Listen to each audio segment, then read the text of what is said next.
Salut à toutes et à tous et merci de regarder ce nouvel opus de l'œil de Moumou, la chronique média de Mourad Guichard. On ne présente plus Mourad Guichard, notre Moumou, journaliste indépendant. Il pose un regard tranchant sur les grandes et les petites dérives de notre paysage audiovisuel et médiatique. Bien entendu, soyez les ambassadeurs de ce programme autant que vous le pouvez.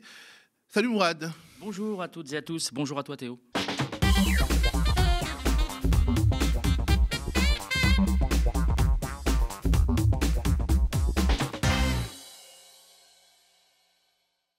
Alors, comme le veut la tradition, on commence par les tops et les flops, mais avant ça, un court droit de suite. Oui, c'est ce qui est devenu aussi une tradition. Il faut toujours préciser les choses. Je suis partisan de cet exercice. Alors, droit de suite, il va porter sur Yaël Braun-Pivet, donc la présidente de l'Assemblée nationale, la présidente Renaissance. J'avais indiqué, alors à propos de la mélasse sur l'Eurovision et la présence d'une chanteuse israélienne, qu'elle avait liké, notamment, alors que beaucoup d'intervenants, beaucoup de journalistes et de politiques avaient appelé à voter 10, parfois 20 fois pour la candidate, faisant de cet événement a priori culturel un événement politique, vu ce qui se passe évidemment à Gaza. Et j'avais dit qu'elle avait liké Judith Wentrop, donc la journaliste d'extrême droite qui a milité pour la candidate israélienne. En fait, c'est Elisabeth Lévy. Pardon de m'être trompé et je remercie Bertrand Clerc. Mais en fait, j'ai presque envie de dire que d'avoir liké Elisabeth Lévy, c'est encore pire que d'avoir liké Judith Wentrop. Voilà, chacun appréciera évidemment cette nuance. L'autre chose concerne alors l'intervention j'avais parlé d'un humoriste qui était intervenu sur les femmes voilées. Alors, je ne l'avais pas cité son nom et c'est pas bien. Je vais le citer, c'est Haroun et on va voir un extrait de son intervention. Et encore une fois, notez, si vous êtes fidèle de cette chronique, de cette émission, notez qu'une fois de plus, on doit faire appel à un humoriste. L'autre fois, c'était un Égyptien installé aux États-Unis. Là, on a affaire à Haroun, qui est un humoriste français qui a la cote, qui fait vraiment des choses de qualité et qui est intervenu dans les studios de Sud Radio pour parler de son rapport aux femmes voilées et de poser des questions qui ont vraiment dérangé les gens sur le plateau. Je vous laisse écouter. Mais vous savez très bien aussi qu'il y a le problème du voile, c'est aussi qu'on force des femmes à mettre un voile. Et donc, c'est pas une liberté forcément de leur part de mettre des voiles.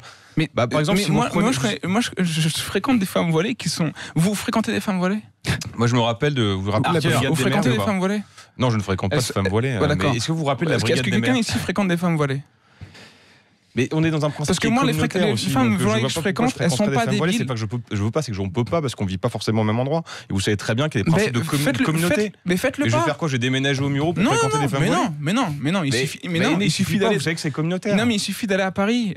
Bah non, à Paris, oui, je vous l'accorde, il y en a de plus en plus, mais ça reste, c'est pas non plus... Parce qu'apparemment, elles sont partout, mais vous n'arrivez pas à en trouver.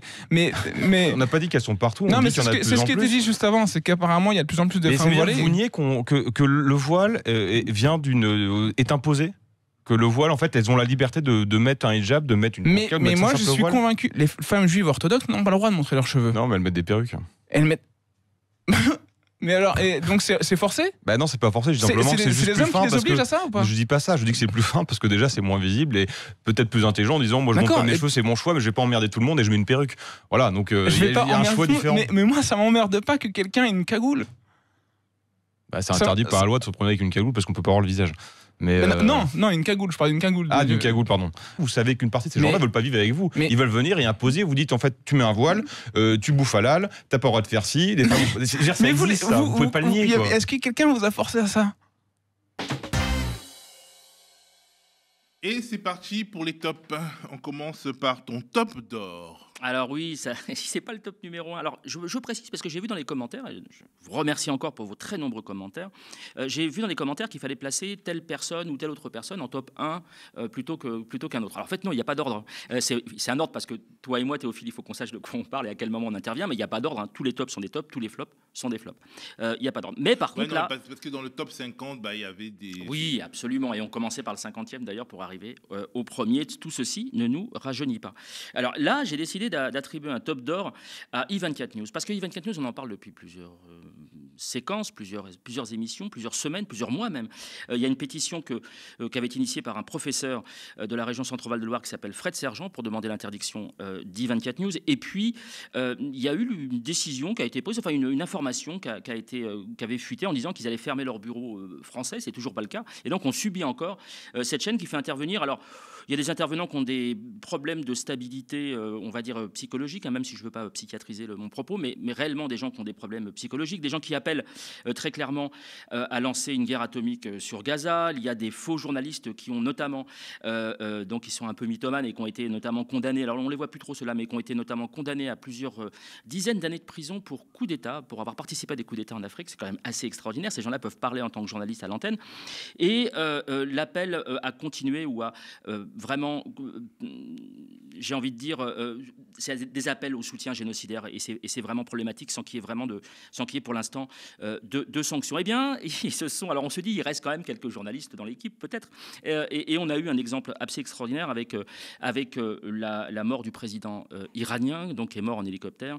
Et je vous laisse écouter ce scoop absolu d'I24 News qui a fait un travail d'enquête et de recoupement d'informations absolument magnifique. Réagi il y a quelques instants, ou en tout cas peut-être pas le Hamas de manière officielle, s'il peut réagir de manière officielle, mais en tout cas un groupe du Hamas qui s'exprime sur le Telegram affirme que le pilote de l'hélicoptère serait un agent du Mossad. Il donne même son nom, Eli Kouptar. Est-ce que c'est vrai ou pas? Bien entendu, tout cela fait partie de ces rumeurs qui circulent. Eli Kouptar. Quand on maîtrise, quand on connaît un petit peu la langue arabe, je la connais un tout petit peu, on sait que la plupart des mots, très souvent de choses qui ont été inventées ou créées au cours des 2 derniers siècles, sont un peu arabisés, vous voyez, Tricity, enfin des choses comme ça. Et donc évidemment, Eli Kouptar. Alors je précise quand même, pour être très honnête, qu'effectivement sur une boucle, ça a été repris, une boucle du Hamas, cette blague a été reprise, mais enfin au moment où vous lisez Eli Kouptar à l'antenne ou hélicoptère, enfin on le dit comme on veut, je pense qu'il doit y avoir normalement quand on est journaliste une petite lumière qui s'allume, ça n'a pas été le cas, donc vraiment ça vaut un top d'or et ça prouve qu'I24 News n'est absolument plus crédible du tout et c'est tant mieux dans ce sens. Le top 1 finalement, donc le top en dessous du top d'or, et ben c'est de l'auto-promo d'une certaine manière, tu l'offres à notre confrère Jélim Chandler. Oui, alors ce cher Jélim donc se retrouve régulièrement face à Prisca Thévenot, donc qui est la porte-parole du gouvernement, pour un exercice traditionnel, un exercice plutôt intéressant de pouvoir face à face poser une question à la porte-parole du gouvernement sur un sujet X, Y, Z. Il va reposer la question à plusieurs reprises sur une photo qui a été prise au moment du dîner du CRIF avec Julien Baloul. Donc Julien Baloul, je rappelle, on en a parlé la semaine dernière, c'est un propagandiste israélien, un ancien de Tzahal, de l'armée israélienne. J'aime pas d'ailleurs dire Tzahal puisque Tzahal ça veut dire notre armée. Et c'est assez affectueux. J'ai pas envie spécialement d'être affectueux avec eux. Donc une photo tout sourire et qui était vraiment forte en signification. On va évidemment voir la photo, qui était forte en signification. Ça voulait dire regardez le gouvernement français et de notre côté. Là, ça veut plus dire exactement la même chose, sauf que évidemment la pauvre Thévenot est mal à l'aise et on va la voir répondre à Djemil et je vous en reparle juste après. Bonjour, Djemil Senli du Média. Une question autre. J'aimerais avoir votre réaction personnelle et peut-être aussi celle de la porte-parole du gouvernement sur une photo tweetée le 6 mai dernier sur Twitter depuis le dîner du CRIF par Julien Baloul. Julien Baloul, ancien journaliste de la très problématique chaîne I24 News, mais aussi peut-être surtout ancien porte-parole de Tzahal, l'armée israélienne. Julien Baloul qui n'hésite pas à glorifier l'action militaire d'Israël aujourd'hui qu'elle est fait de plus en plus d'actions génocidaires à Gaza. Le 6 mai est aussi le jour où Rafah subissait ses premières attaques. Et d'ailleurs, je rappelle aussi les propos du président, au passage avant de vous poser ma question, où il disait, le président Macron, que l'envahissement de Rafah serait une ligne rouge que la France ne pourrait pas accepter. Et donc, on vous voit sur cette photo, tout contre Julien Baloul, tout sourire avec lui. Ma question est donc toute simple. Quel était le message de cette photo? Et est-ce une position personnelle ou celle de la porte-parole du gouvernement? Est-ce que j'étais présente au dîner du CRIF? C'est pas ma question. Ben, je me permets. C'est pas votre question, mais permettez-moi d'avoir ma réponse, oui. Si vous me le permettez. Merci. Qu'est-ce que vous répondez dans ce cas aux autres personnes, aux milliers de personnes sur Twitter qui ont été touchées de voir une ministre posée à côté d'une personne qui glorifie? Il y a 2 semaines, cette personne, sur BFM, face à un député je crois que c'était LFI, Caron, je crois, disait être fier de l'action de ses camarades là-bas, qui tuent des gens en ce moment. Et ça, vous apparaissez à côté d'une personne comme ça, un mot peut-être, pour peut-être comprendre ou pas comprendre l'émoi que des personnes peuvent avoir en vous voyant, vous, à côté d'une personne pareille. Je vous ai répondu. Pas de mots, pas de commentaires. Je viens de parler, je vous ai répondu. C'était pas une réponse à ma question. Merci beaucoup, à plus tard alors. Alors, on pourrait presque être satisfait ou content de voir 2 gens souriants à une fête, à un repas, à une soirée particulière. Sauf que ça se passe le soir où Israël annonce qu'il va y avoir une nouvelle offensive, il va y avoir de nouvelles victimes, et que derrière tout ça, je voudrais quand même qu'on comprenne bien qu'il y a un enjeu humanitaire extraordinaire. Si vous suivez depuis un petit moment, ou même de temps en temps, si vous suivez cette chronique, vous remarquerez que je vous évite les horreurs de la guerre, je vous évite les cadavres, je vous évite les bombardements, je vous évite les scènes atroces, j'essaie de trier, et je vous évite aussi Hanouna. Là, je vais faire une petite exception. Je vais vous montrer une vidéo qui a été postée par un journaliste palestinien qui s'appelle Younis Tiraoui, où on voit une scène absolument extraordinaire. Cette scène raconte quelque chose, raconte qu'il n'y a pas seulement les bombardements, il n'y a pas seulement la mort, il n'y a pas seulement la souffrance ou la torture, il y a autre chose de presque, j'ai envie de dire presque plus grave. Je vous laisse regarder.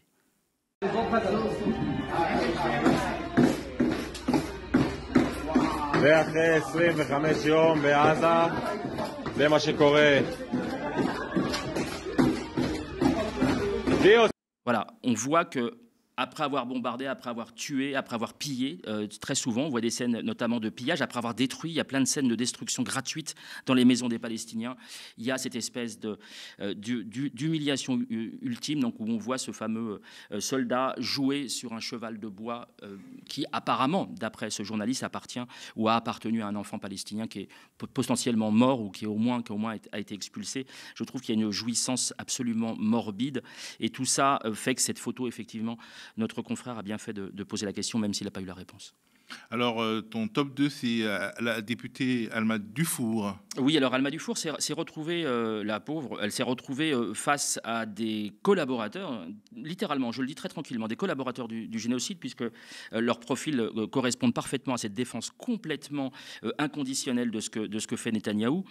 Et là, elle se retrouve sur BFM TV, et je pense qu'elle a été surprise elle-même, puisque on ne s'attendait pas à ce flou. Alors, je pense que le fait de l'actualité, de l'opinion publique mondiale, des manifestations pour la Palestine et pour la paix ont peut-être crispé les intervenants. Je vous laisse regarder comment Alma Dufour a vraiment bataillé pour s'en sortir. C'est donc un top qui va à elle, bien évidemment, face à ses collaborateurs génocidaires.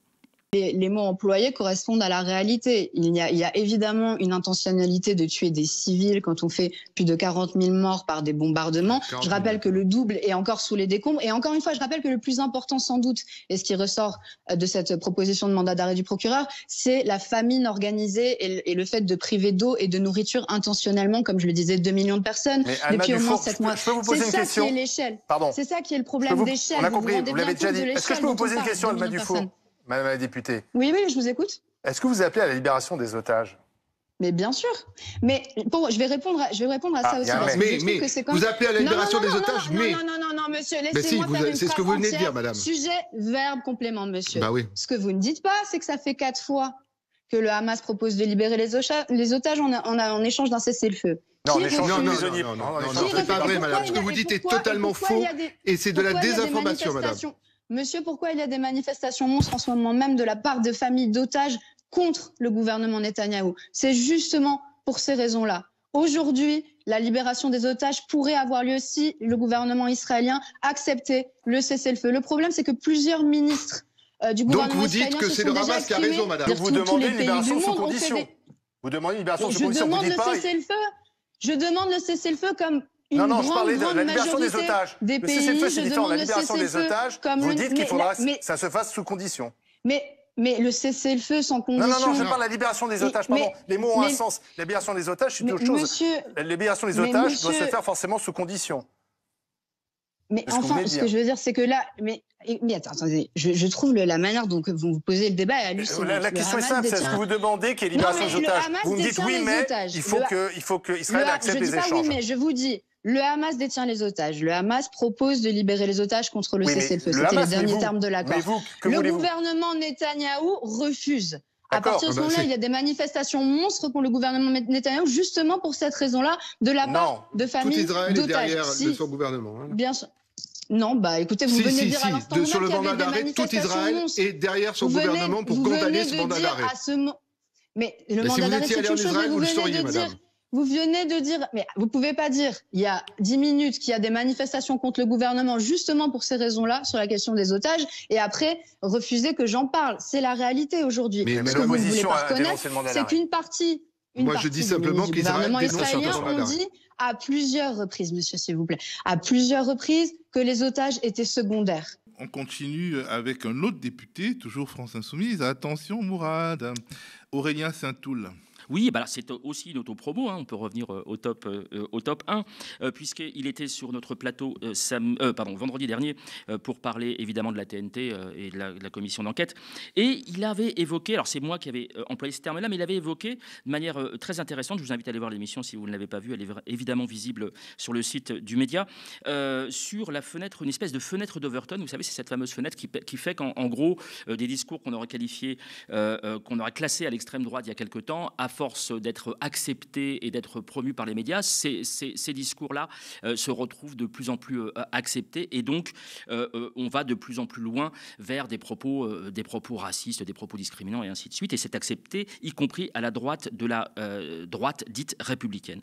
Et donc, on avait théorisé sur une espèce de fenêtre d'Overton qui touchait via CNews, qui touchait les médias. C'est-à-dire que plus CNews en fait, plus des chaînes, notamment comme BFM TV, et même parfois sur le service public, vont essayer d'en faire pour courir après l'audimat. Et bien, bim, c'est exactement ce qui s'est passé sur LCI, avec l'intervention de la tête de liste Europe Écologie Les Verts aux Européennes, qui a été questionnée. Devinez sur quoi Aziza n'aurait pas fait mieux. Je vous laisse écouter. On ne badine pas avec l'antisémitisme. Et il faut avoir une vigilance et une clarté permanente sur ce sujet-là. Et c'est important, du fait notamment de la recrudescence de ces actes d'antisémitisme et du sentiment de mal-être qu'ont un certain nombre de juifs et de juifs de France. Maintenant, moi, ce que j'ai reproché à la France Insoumise, si j'ai quelque chose à leur reprocher, c'est de jeter de l'huile sur le feu. Et en particulier à Jean-Luc Mélenchon, de sombrer trop souvent dans cette facilité qui consiste à ajouter de l'invective à l'invective, du chaos au chaos, ce qui ne permet pas le débat serein et posé dont on a pourtant besoin sur ce sujet-là, comme d'ailleurs sur d'autres. Mais vous diriez que la France Insoumise aujourd'hui est antisémite, comme certains commentateurs, philosophes le disent et l'affirment? Non, je ne le dirais pas. Je ne le dirais pas, mais je dis... Par contre, que brutaliser en permanence le débat public n'est pas la solution quand on est dans un tel moment de tension au sein de la société, ces tensions qu'on voit s'exprimer en permanence. Et donc, je regrette cette brutalisation de la vie politique et en particulier, la façon dont Jean-Luc Mélenchon mène les sujets. Et ton top 4 va à la région Normandie. Alors, Mourad, je ne savais pas que tu étais normand. Non, mais comme je l'avais dit l'autre fois, je vais régulièrement en Normandie. C'est mon port d'attache un peu quand on part en congé en famille, c'est-à-dire rarement, ou trop rarement plutôt. La région Normandie, plus sérieusement, dans le cadre de ce qui se passe au Moyen-Orient, a eu le courage, et vraiment je les félicite, le courage de remettre un prix 2024, un prix à un journaliste palestinien qui s'appelle Motaz Azaïza. On va voir la capture d'écran du tweet qui annonce ça. Alors merci à Procès Verbal qui sur Twitter a repéré cette information. Je trouve ça extrêmement courageux de prendre position et de prendre fait et cause pour les journalistes palestiniens dont on parle beaucoup trop peu, je trouve, sauf évidemment ici. On parle beaucoup trop peu. Un véritable hécatombe. Ah, c'est une hécatombe totale et absolue et malheureusement ça continue et ils continuent de faire leur travail dans des conditions qui sont incroyables. Je leur tire mon chapeau. Après les tops, on passe au flop. Oui, alors celui-ci concerne Mathieu Vallet. Alors je pensais qu'il avait disparu du fait qu'il était candidat. Donc Mathieu Vallet, c'est un ancien, représentant d'un syndicat de la Maison Royco, de la police, qui maintenant est passé au RN. On le savait, mais enfin maintenant c'est officialisé, donc il est candidat pour les européennes et il se retrouve encore à venir sur les plateaux pour parler sans contradiction particulière de la condition des prisons, en disant notamment que les prisons françaises ce sera plus le Club Med, alors qu'on connaît a priori, il y a plusieurs rapports qui sont sortis sur les conditions absolument insalubres et indignes dans lesquelles vivent les prisonniers français. Il y a souvent des gens d'ailleurs qui sont là de manière préventive, qui n'ont pas encore été jugés. Et donc voilà, on n'a pas à dégrader, on n'est pas dans l'œil pour œil et dent pour dent. Et donc voilà ce qu'il va dire et tranquillement, sans contradiction, sans pression, sur le plateau d'LCI. Je vous laisse écouter. Et avec nous, je veux juste terminer sur ça, la prison, ça sera plus le Club Med. Avec Éric Dupond-Moretti, on a des téléphones dans chaque cellule, on a des prisons qui deviennent des passoires, on n'a plus de fouilles systématiques à cause de l'Europe, lorsqu'ils ont vu leurs proches ou les personnes, ce qui est un véritable incubateur à objet interdit, les téléphones portables, la drogue, des armes blanches. Nous, on arrêtera aussi les sorties aquaponées. Vous savez, ces sorties où une fois sur 4 ou sur 5, on a des détenus qui s'enfuient. Donc la prison, ça sera un enfer, un calvaire vu comme ça par les détenus, parce que quand on est en prison, c'est parce que d'abord on a fait des victimes. Et donc nous, ça sera notre priorité. Faire que la prison soit à nouveau sacralisée pour que les gens purgent leur peine. Et vous savez, il y a des étudiants qui payent 400-500 € une piole de 9 mètres carrés où ils n'ont même pas les WC et les douches, alors qu'on a des détenus aujourd'hui qui font tout et n'importe quoi dans les prisons. On resacralisera le métier de surveillant parce qu'aujourd'hui, c'est sur eux qui permettent que les peines soient exécutées et que la société soit vis-à-vis au chevet des victimes. Alors j'ai posé la question à Cory Le Guen. Cory Le Guen, c'est un militant Europe Écologie Les Verts qui par ailleurs est un spécialiste des milieux carcéraux et voilà ce qu'il répond de manière très franche et très directe à Mathieu Vallet. Ce que dit ce monsieur Vallet, c'est complètement à côté de la plaque pour plusieurs raisons. La première, c'est que déjà, le Parlement européen n'a pas la compétence des prisons des 27 pays européens. Donc, déjà, c'est méconnaître le fonctionnement du Parlement européen et de la compétence européenne vis-à-vis des prisons. Ensuite, le Club Med. Je ne sais pas si ce monsieur a déjà été faire un tour au Club Med, mais c'est très différent de ce qu'on peut constater dans les 188 prisons françaises. Moi, pour avoir visité un certain nombre de prisons, je me rends compte à chaque fois qu'on est très loin du Club Med. Déjà parce que la France est l'un des pays qui a été le plus condamné par la Cour européenne des droits de l'homme 20 fois sur la thématique spécifique des conditions indignes de détention. Ça, c'est la première chose. La deuxième chose, c'est quand même la France sur l'ensemble des pays du Conseil de l'Europe, donc 46 pays. Avant, il y en avait 47, mais ça a été la Russie étant suspendue. Sur les 46 pays du Conseil de l'Europe, la France est le pays où il y a le plus de suicides. Parler de Club Med quand on a des éléments factuels comme ça, c'est être complètement à côté de ses pompes. Mais ça ne me surprend pas venant finalement de l'extrême droite, du Front National, voire même des gens de Reconquête. Ce sont des gens qui ne connaissent absolument pas la réalité du terrain. Et ton flop 2 concerne Amélie Oudéa-Castéra, notre fameuse ministre des Sports, dont on n'a plus entendu parler depuis longtemps. Elle m'a manqué, elle nous a manqué de manière collective. C'est quand même assez extraordinaire parce qu'elle passe de moins en moins dans les médias. Mais alors par contre, dès qu'elle passe, pouf, elle fait mouche. La reine du buzz. Elle est extraordinaire, mais en plus c'est involontaire, donc c'est vraiment un vrai talent pour le coup. C'est pas travaillé. Donc elle parle du footballeur Camara, donc qui a caché un logo contre l'homophobie, donc qu'il devait porter. Alors évidemment, je veux dire, moi je l'aurais porté bien volontiers. Il y a un débat, il y a un petit débat que j'ai vu passer entre spécialistes sur la question de savoir si oui ou non, sur le droit des salariés, si oui ou non on peut l'obliger ou pas à prendre fait et cause pour une cause, en l'occurrence la lutte contre l'homophobie. Évidemment, moi je l'aurais fait, mais je vous le dis de manière militante, donc il n'y a pas de discussion là-dessus. Je suis évidemment pour lutter contre cette forme de racisme abouti. Et le manifeste du média, de toute façon, un de nos leitmotifs, c'est de lutter contre les discriminations, toutes les discriminations, y compris l'homophobie. Bien sûr, mais bien évidemment, là-dessus, pour moi, selon moi, il n'y a aucune discussion. Sauf que, et on va voir la ministre en parler et condamner de manière ferme, il y aurait peut-être eu un petit bémol à ajouter. Je vous laisse regarder. D'abord, si vous le voulez bien, de cette dernière journée de Ligue 1 hier, journée de lutte contre l'homophobie dans le foot. Mohamed Camara, qui joue à Monaco, a mis du sparadrap pour cacher le logo aux couleurs LGBT sur son maillot. Il a refusé de poser pour la photo officielle. Est-ce que vous réclamez ce matin des sanctions ? Oui, absolument. Je trouve que c'est un comportement inadmissible. J'ai pu d'ailleurs dire ce que j'en pensais à la Ligue de foot professionnelle hier soir. Et j'estime qu'un tel comportement doit faire l'objet des sanctions les plus fermes. À la fois contre le joueur, mais aussi contre le club qui l'a laissé faire. Des sanctions aussi contre le club. Bien sûr. On parle JO dans un instant. Voilà, ce que je voulais simplement dire à la ministre, c'est que c'est très bien de condamner justement l'homophobie de manière générale et en particulier dans le sport. Il aurait été aussi bien de le condamner à Stanislas ou des intervenants, je le rappelle, l'école Stanislas, donc, où sont ses enfants, où des intervenants étaient payés pour venir inculquer justement des règles très proches, des règles de vie très proches de l'homophobie avec un papa, une maman, des couples hommes-femmes et pas de couples homme-homme ou femme-femme. Donc c'est bien et c'est facile, je trouve, d'aller attaquer un football footballeur qui n'est pas forcément, en plus, et je le dis sans méchanceté, qui n'est pas forcément équipé pour avoir tous les codes et toutes les informations sur la question de l'homophobie qui est un délit. Sachant que le milieu du football est quand même un milieu justement que l'on essaie de travailler à ce sujet-là. Absolument, absolument. Mais ça va mettre des années. Voilà, c'est un peu plus facile que d'aller attaquer Stanislas, l'école de la bourgeoisie. Oui, mais moi, une petite réflexion. Si on parle du droit des salariés, est-ce qu'on imagine un salarié refuser de porter la publicité de la marque qui sponsorise son club?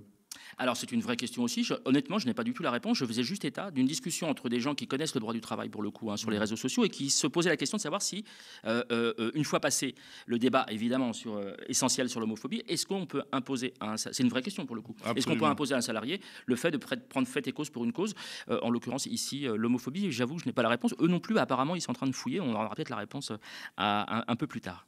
Alors, ton flop 3 concerne Alba Ventura, notre concert de RTL. Elle est extraordinaire. Elle est vraiment formidable parce qu'elle est... on sait exactement ce qu'elle va dire. On sait exactement pour qui elle va prendre, pareil, fait et cause.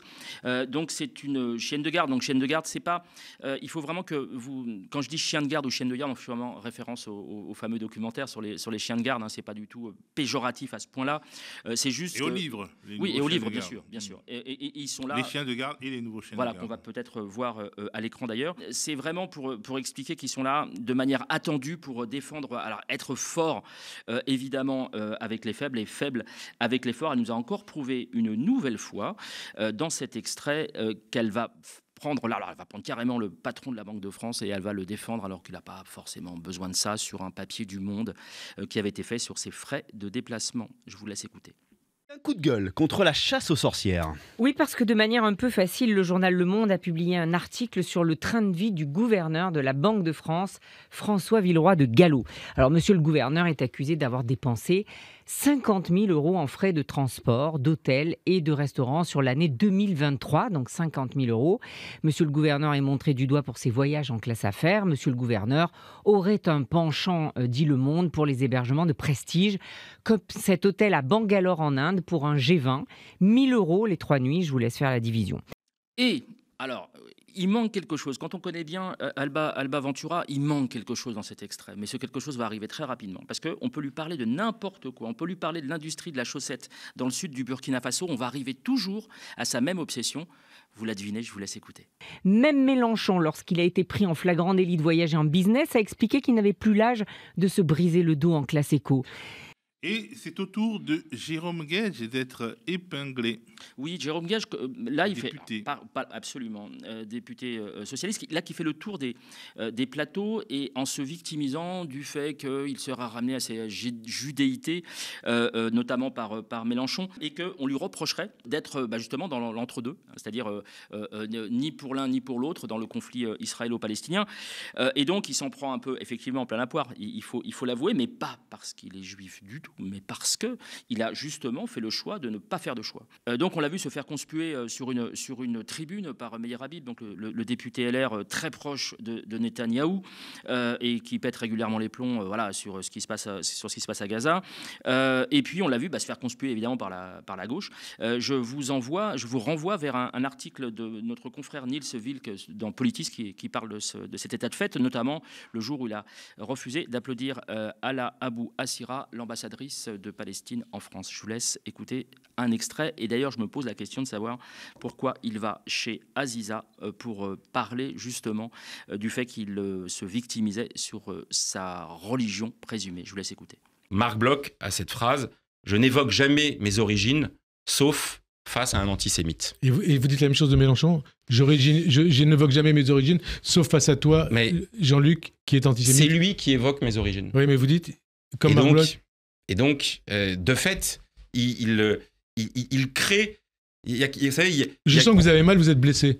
Non, mais c'est blessant parce que, non, je vais vous dire, j'évacue totalement la dimension psychologique, personnelle. La déception et la colère sont là, incontestablement. Moi, j'ai une colère politique parce que ce qu'il fait là est l'illustration de ce que j'évoquais tout à l'heure, à savoir conflictualiser, cliver dans le débat politique. C'est ne pas jouer le rôle d'une gauche de rassemblement. Toujours chez Aziza, ton nouveau flop, Aziza, à un moment donné, il faudrait peut-être que tu lui payes une pige, Mourad. Oui, ou vice-versa, parce que je lui fais un peu de pub quand même, malheureusement. C'est un peu le problème de cette chronique parfois.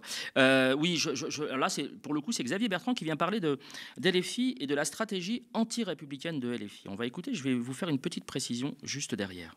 La stratégie de LFI, qui a décidé de faire de la Palestine, de Gaza, le thème central de sa campagne européenne. Qu'est-ce que vous en pensez? Une honte. Pourquoi? Une honte parce que, au final, aujourd'hui, la stratégie de LFI, elle n'est plus républicaine depuis longtemps. Elle est quoi? Elle est anti-républicaine, et quand je dis anti-républicaine, c'est très simple.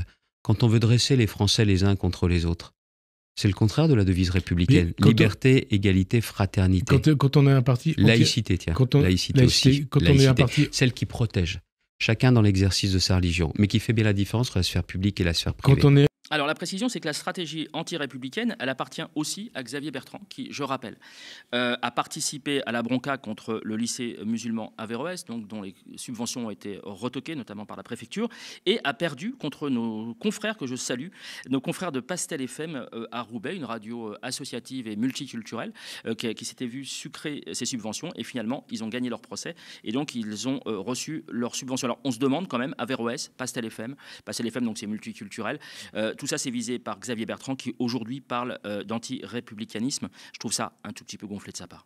Et ton dernier flop concerne une figure de la télévision d'avant, de la télévision historique, Pierre Lescure. Oui, alors j'ai toujours eu, une espèce de, comme beaucoup, d'une espèce de sympathie, puis une reconnaissance. Il a quand même fait un travail extraordinaire, même si, certains critiquent le fait qu'il a fait ses armes à Canal+ dans les années 80. Donc à l'époque, c'était pour les plus jeunes, ça marchait beaucoup sur le foot et le porno. Après, ça a été le cinéma.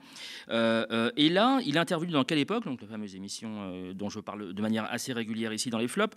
Dans quelle époque, alors on lui posait une question sur Bolloré, il l'a encensé littéralement. Donc il va vraiment à contre-courant de tout ce qu'on peut entendre en ce moment sur notamment la concentration des médias. Et là, il va le comparer à Murdoch et dire de Murdoch qu'il a maté la presse anglaise à l'époque, donc le grand mania de la presse anglo-saxonne. Et il va... Patron de Fox News. Absolument. Et il va espérer que... Écoutez, est-ce que c'est vraiment extraordinaire? Franchement, j'ai été cueilli, je m'y attendais pas. Il va espérer que Bolloré puisse encore prospérer dans les médias de manière complètement nos limites. Je vous laisse écouter, c'est très troublant. Vincent Bolloré, pour moi, c'est une sorte de Rupert Murdoch français. Et j'ai toujours été très impressionné par la réussite de Rupert Murdoch. Je voudrais que, comme Murdoch a sauvé la presse anglaise en matant une grève des ouvriers du livre, Vincent Bolloré, j'aimerais qu'un jour il relance l'édition française et qu'il investisse plus dans les médias français, mais de manière, comment dirais-je, quand vous voyez un Murdoch, il a à la fois le Sun, mais il avait aussi le Time. J'aime bien qu'on ait les deux. C'est désormais le temps de la rubrique Au microscope. De quoi tu vas nous parler aujourd'hui, Mourad? On va parler des événements en Nouvelle-Calédonie. Alors, pas des événements à proprement parler, puisque nous sommes une émission de critique média, donc on va le prendre par le prisme, évidemment, de la manière dont les médias nous rapportent ce qui se passe en Nouvelle-Calédonie. Alors, je précise pour nos internautes et nos téléspectatrices et téléspectateurs que nous sommes mardi, nous enregistrons le mardi, et que ce soir, théoriquement, Emmanuel Macron se rend en Nouvelle-Calédonie, donc il va y avoir une information nouvelle, il va y avoir peut-être un développement, peut-être quelque chose, peut-être des événements sur place. Donc voilà, on ne les maîtrise pas à l'heure à laquelle nous enregistrons. Mais par contre, on a déjà un retour. Et quand j'ai commencé à regarder et à suivre ce qui se passait sur la critique et sur l'analyse en Nouvelle-Calédonie, j'étais très surpris, notamment par les premiers plateaux que je voyais, qui étaient des plateaux entièrement blancs, voilà, notamment sur BFM TV. Donc on faisait parler uniquement des blancs. Il y avait zéro place pour les autres habitants, notamment les Kanaks. Et donc, j'étais surpris, mais enfin, en même temps pas trop, puisque c'est souvent par ce prisme-là qu'on passe. Mais très vite, heureusement, et notamment nos confrères d'Arrêt sur Image, ont commencé à décortiquer ce qui se passait sur les plateaux télé, la manière dont on recevait l'information et ce qui primait. Évidemment, c'était le chaos et la peur, alors que, parallèlement, on commençait à encenser pratiquement les milices qui se formaient, les milices blanches, pardon d'employer ce terme-là, mais les milices blanches, sans se poser la question de savoir si en République on a le droit de former des milices, même si la peur et le chaos, je le redis, dominent. Et écoutez l'analyse qui en est faite sur le plateau de nos confrères d'Arrêt sur Image. Terrés chez eux, les habitants vivent dans l'angoisse. on fait un sac avec nos passeports prêts et c'est hyper inquiétant et hyper anxiogène de savoir qu'on est en sécurité nulle part. Et on se dit quand est-ce que ça va être notre tour, quand est-ce qu'ils vont arriver par ici. On a peur, on est enfermé chez nous, on sort pas, on voit les fumées, on entend aussi énormément de bruit d'explosion, de bruit de coups de feu, de cris. La peur a une histoire. Et mon collègue Adrien de Muckel a travaillé sur la peur et la rumeur. Depuis l'origine, ce sentiment de peur est partagé de part et d'autre, et j'aimerais le souligner. C'est-à-dire que les gens d'origine européenne, là, sont dans cette longue histoire des peurs. Ils vont descendre du nord, l'autre va arriver, etc. Et à l'inverse, je voudrais le signaler, les Kanaks sont aussi peuvent avoir très peur des milices surarmées qu'ils ont en face, et ça renvoie non seulement à une histoire très ancienne, mais aussi très concrètement pendant les événements avec les CB, les SUV. Enfin, à l'époque, c'était pas des SUV, mais bon, vous voyez, les pick-up. Il y a eu cet épisode-ci, donc qui a remis un peu les choses en place. Il y a eu également une mise en perspective. Alors, rebelote, je le redis, c'est quand même extraordinaire. On devrait avoir des spécialistes de la spécialité, mais des vrais pour le coup, sur les plateaux télé. Et là, c'est Mathieu Kassovitz, le cinéaste, qui va mettre en perspective ce qui se passe, puisqu'il avait fait un film sur la grotte d'Ouvert. Il va, lui, cinéaste, venir apporter une parole avec beaucoup, je trouve, de recul et de sincérité. La sincérité, ça c'est normal, mais beaucoup de recul sur les événements, alors qu'il se passait des choses absolument dramatiques, puisqu'il y a eu des morts par balle au moment où Kassovitz se parlait. Je vous laisse écouter. C'est une tragédie qui traverse les décennies et on pourrait même dire qui traverse les siècles. C'est un problème qui est très profondément ancré en Nouvelle-Calédonie et dans la population kanak. Et il fallait que ça explose encore à un moment. Malheureusement, c'est maintenant. Pour vous, quel est le fond du problème, justement? Le centre du problème, si on oublie tout ce qui est politique, il y a deux centres de problème. Il y a le centre du problème principal, c'est le respect, c'est la demande des Kanaks d'être respectés en tant que société, que civilisation quasiment. Et l'autre problème, c'est la mine de nickel. Alors évidemment, une fois qu'on a laissé parler, on a laissé développer des idées plutôt intéressantes avec du recul, on va reprendre les bonnes vieilles habitudes. Et donc pour allumer un contre-feu, puisque ça commençait à faire beaucoup dans les médias de ne pas laisser la place comme ça, de laisser trop de place à une partie de la population, on a allumé un contre-feu avec le racisme anti-blanc.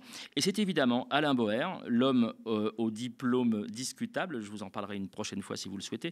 C'est Alain Boer, spécialiste de la sécurité. De la sécurité, qui est criminologue et qui a donc obtenu son diplôme, alors je vais vous en parler du coup, qui a obtenu son diplôme grâce à une facilité, on va dire ça comme ça. Il l'a obtenu via un passe-droit. Je vous laisse aller voir l'article l'enquête que j'avais commise à ce propos pour nos confrères de Street Press. Donc c'est lui qui va revenir de manière incessante et lancinante pour cette fois-ci dire qu'il existe bien un racisme anti-blanc, qui est quand même quelque chose qui prête à un concept qui prête à caution. Et ce racisme anti-blanc s'incarne en Nouvelle-Calédonie. Oui, parce qu'à partir du moment où vous avez une colonisation, il est plus facile d'expliquer que les personnes colonisées sont en fait racistes que d'expliquer le mécanisme de la colonisation. Et là, il tombe dans cette facilité, et évidemment, puisqu'il le fait, il est accueilli à bras ouverts. Devinez sur quelle chaîne? Bon, je pense qu'il y a du racisme anti-blanc un peu partout. C'est pas un sujet. Enfin, je veux dire, l'idée que le racisme se limite aux racisés est un sujet tout à fait étonnant, à la fois sociologiquement et ethnologiquement. Donc, il n'y a pas de débat. Europe 1. Voilà, en compagnie également de CNews et de tous les journalistes qui vont d'un banc à l'autre de ce stade médiatique magnifique. Alors, il va continuer.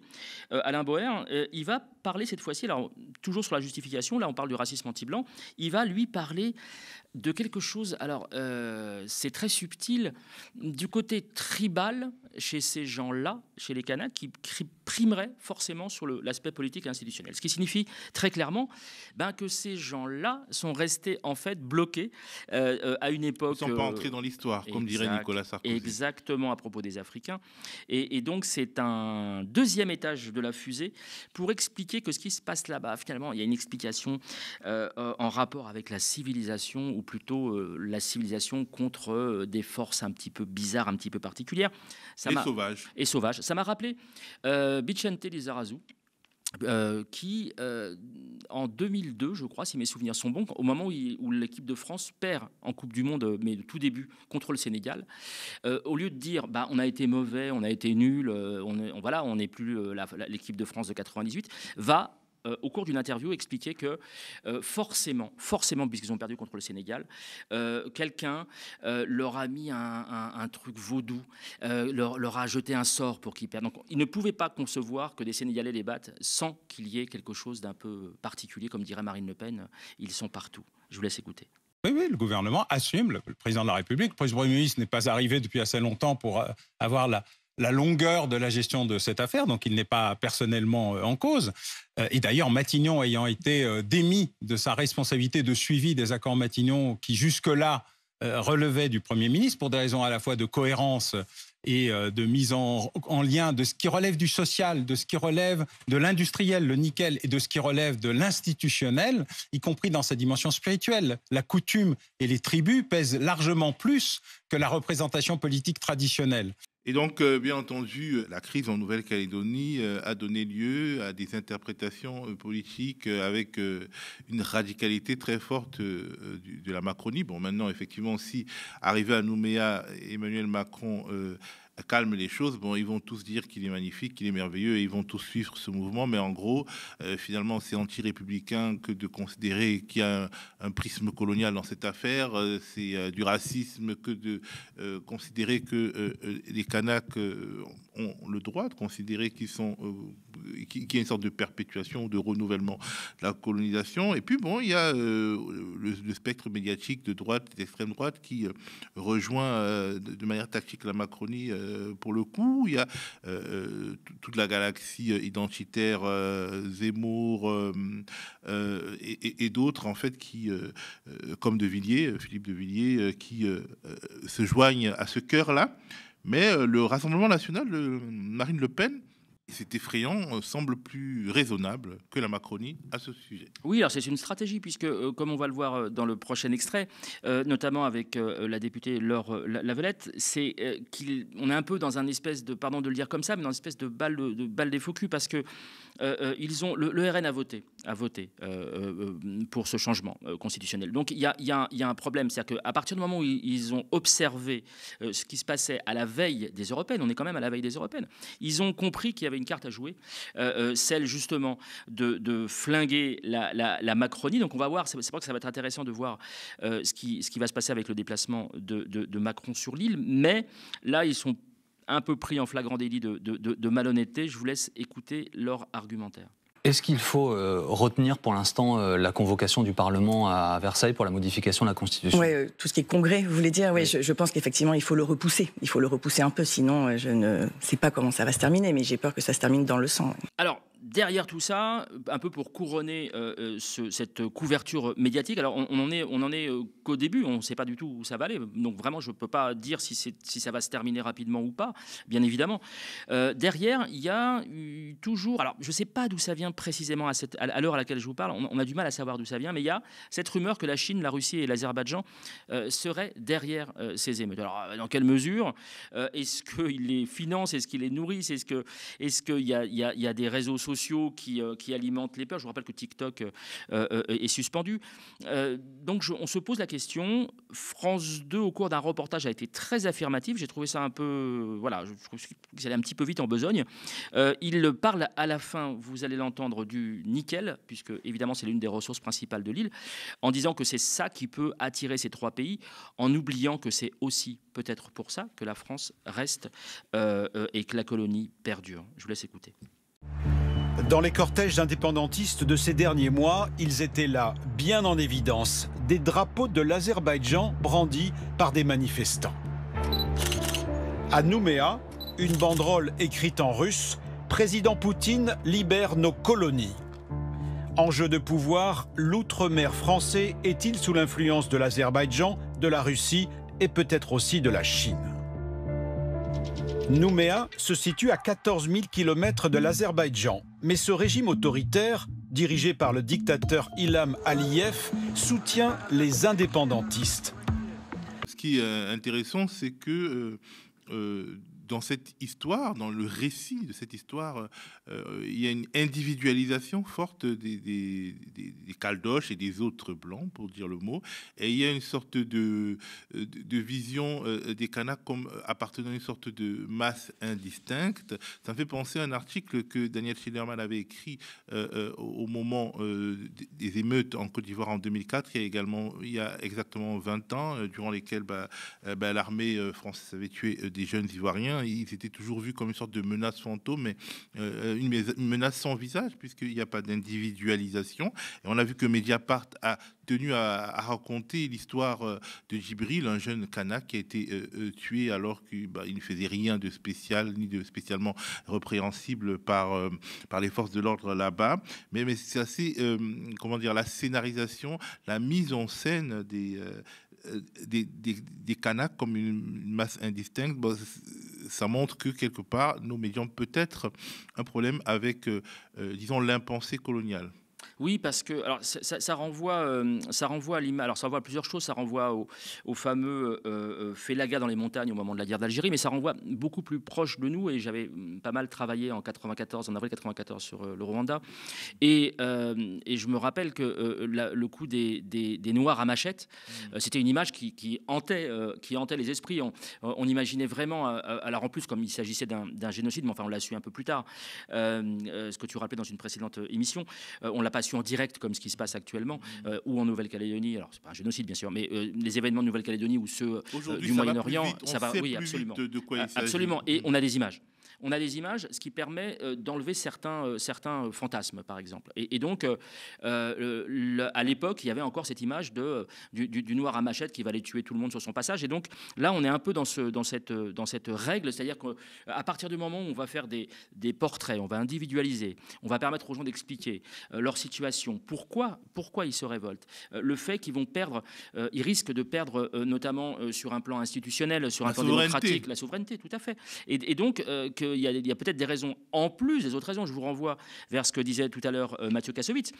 Il savait que ça allait péter à un moment donné, il savait pas quand, mais que c'était une situation intenable de ce qu'il avait lui vu. Alors, je rappelle que c'est Ouvéa, c'est 1988, l'affaire de la grotte d'Ouvéa, avec l'issue tragique que vous connaissez. Mais voilà, on savait que ça allait arriver parce que tous les éléments, et je pense que le média il reviendra évidemment avec des acteurs, tous les éléments, tous les ingrédients sont là pour que ça pète. Et malheureusement, pour l'instant, et à part quelques exceptions, chez nos médias hexagonaux, il n'y a pas encore de prise de conscience qu'on est sur un fait colonial extrêmement puissant, extrêmement important, et que ce n'est pas une révolte comparable, par exemple, aux émeutes en banlieue après des violences policières. C'est tout à fait autre chose. C'est complètement ancré, malheureusement, dans l'ADN de cette île.